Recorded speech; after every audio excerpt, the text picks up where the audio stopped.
De acuerdo con el medio estadounidense Axios, el secretario de Estado de Estados Unidos, Marco Rubio, habría estado conversando con Raúl Guillermo Rodríguez Castro, nieto y guardaespaldas de Raúl Castro, expresidente de Cuba.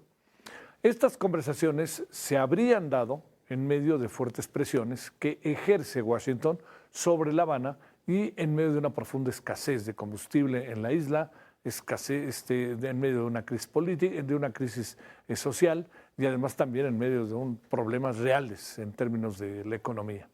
Rubio no ha hablado con el presidente cubano, Miguel Díaz-Canel, ni con otros altos funcionarios del régimen cubano a decir de esta versión. Hablemos con Raúl Benítez Manaut, investigador y académico del Centro de Investigaciones sobre América del Norte de la UNAM. Querido Raúl, has de decir ya chole, pero muchas gracias por tu tiempo. ¿Cómo te va? Muy buenas noches. ¿Cómo te has estado? Muy bien, Javier. Buenas noches a toda tu audiencia. Gracias por tu tiempo. ¿Cómo has estado? Raúl, déjame plantearte, ¿será cierto esto, no será cierto? Y sobre todo, ¿qué alcanzas a saber de lo que sucede con Cuba, no? Bueno, mira, Cuba en este momento se está volviendo el próximo capítulo de una acción de Estados Unidos que tiene una estrategia completamente diferente a la que aplicó en Venezuela. Es una estrategia de aproximación de múltiples, digamos, presiones que no están incluyendo la presión militar. En Venezuela fue al revés, una presión unidireccional dirigida a la presión militar y luego el exitosísimo operativo que llevó a la captura de Maduro y luego su llevada a Estados Unidos rapidísimo el 3 de enero. Entonces, sobre Cuba se está aplicando una especie de estrategia de que se colapse el régimen a través de varios instrumentos. Por ejemplo, el petrolero es el más importante, pero también está el corte del envío de remesas desde Estados Unidos a Cuba, donde sabemos todos que desde Estados Unidos se mantiene parte de las familias cubanas con las remesas que les envían sus personas, sus familiares. También está la presión que hace Estados Unidos a una gran cantidad de gobiernos, se calculan más de 25 que tienen misiones médicas y están obligando a que esas misiones regresen a Cuba. El gobierno de Guatemala hace 10 días anunció la salida de los médicos cubanos como un indicador de esto. Se calcula que los médicos cubanos le generaron una ganancia de 6 mil millones de dólares al gobierno de Cuba. Entonces, este ahorcamiento económico, presión económica, pues parece que le está surtiendo el efecto al presidente Trump y están ellos hablando de una especie de teoría de colapso económico, desesperación de la población, pero hay indicadores que no están en sintonía con que eso suceda. Por ejemplo, Javier, yo veo que no hay ninguna protesta social asociada a eso, no hay cacerolazos, no se está organizando la gente en la calle contra el régimen, como sucede, por ejemplo, en Irán, o como sucedió en la propia Cuba en el año 2021, Claro. donde hubo masivas protestas y entonces el régimen se endureció, pero sobrevivió. ¿Qué supones que está pasando allá adentro, Raúl? Mira, yo creo que está dándose una especie de rotación de élites sobre la figura de Raúl Castro. Raúl Castro es una persona ya de muchísima edad, anda arriba de los 90, pero sus nietos y su hijo, Alejandro Castro y su hijo, y su nieto, están dominando la negociación con los Estados Unidos. Esa es una de las cosas más interesantes, que está en la élite más pura del sistema político cubano desde 1959, controlándose eso. Y se observa que el presidente de Cuba, Miguel Díaz-Canel, pues no está en la jugada. Está participando en ministro de Relaciones Exteriores y hijo y nieto de Raúl Castro. Entonces, esto quiere decir que la parte cubana va a negociar duro, o sea, duro en el sentido de que no van a permitir hasta donde puedan presiones políticas. Ellos lo que están tratando es de que Estados Unidos no haga un cambio de régimen político y la negociación iría por la parte económica, que Estados Unidos hablan del bloqueo, que tampoco lo va a hacer si no hay concesiones, ¿no?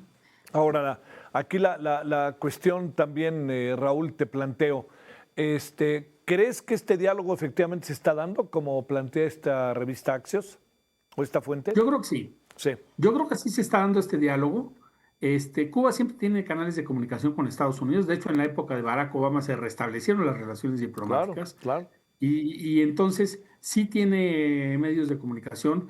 El gobierno de Cuba también tiene comunicación con la comunidad cubana en Miami. La comunidad cubana en Miami pues, es un abanico de posiciones donde hay desde los moderados que quieren negociar con Cuba pues que les dejen entrar a Cuba para visitar a sus familiares, que posiblemente les dejen invertir en Cuba pequeños negocios, etcétera, como ya estaba sucediendo.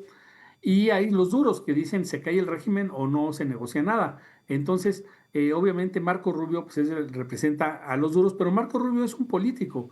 Yo creo que es de la élite de la gente que rodea a Donald Trump, es el más profesional de los políticos, es el menos ideológico, es pragmático, pero él tiene un interés muy personal en Cuba y sí quiere él también pues, que cambie el régimen político, ¿no? A ver, ahora como para ir cerrando, Raúl, te pregunto, eh, Trump presumo que no va a aceptar que no haya un cambio de régimen político, y menos Marco Rubio. Exacto. Los cubanos no quieren negociar el régimen político, eso es un hecho, ¿no?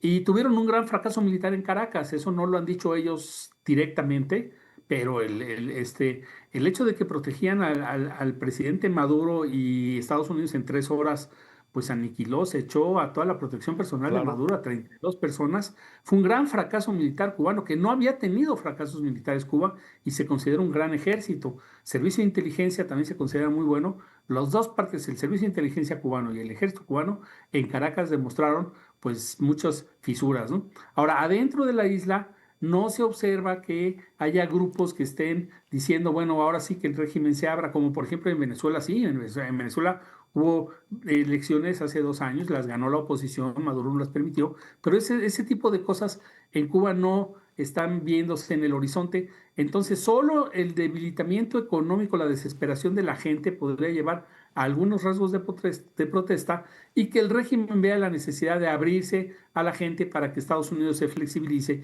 y empiece a entrar petróleo. Yo creo que la parte del embargo petrolero es la herramienta fuerte que tiene Estados Unidos sobre el gobierno de Cuba, porque de un momento a otro le cortó el abasto a Venezuela y inmediatamente también a México, ¿no? Y no ha llegado petróleo a Cuba. Y de Rusia es muy difícil el envío de petróleo. Se supone que lleva un barco ruso para allá, pero no sabemos si Estados Unidos le va a bloquear el acceso al barco ruso o no, ¿no? Sí, que esa es la otra. Oye, digamos, hablaban alguien de que antes de que acabe el año, ¿no? Podría pasar algo, a estas alturas, a lo mejor antes de que empiece el Mundial, podría pasar algo, porque también está ahorita muy candente el tema Irán. Se habla de fuerzas estadounidenses que están dirigiéndose hacia Irán.